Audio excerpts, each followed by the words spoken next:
श्री कृष्ण स्वयं आनंद के ही स्वरूप है, क्योंकि नंद बाबा जब पहुंचा तो वहाँ अनेक ब्रजांगनाएँ थी, तो अंदर कैसे प्रवेश करते? नंद बाबा अगर अंदर प्रवेश कर नहीं सकते थे, जिस कारण नंद बाबा खिड़की से ही उस अलौकिक श्यामला सलोना और रूप को जब दर्शन किया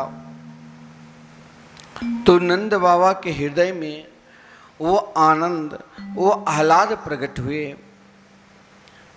महापुरुष लोग कहा करते हैं, एक स्वरूप सदा द्वि नाम, आनंद के आह्लादनी श्यामा, आह्लादनी के आनंद श्याम। आज नंद बाबा, जो आनंद नंद बाबा को मिला, यदि हम भी चाहेंगे कि वही आनंद हम भी प्राप्त कर सकते हैं, क्योंकि श्री कृष्ण स्वयं आनंद के स्वरूप है।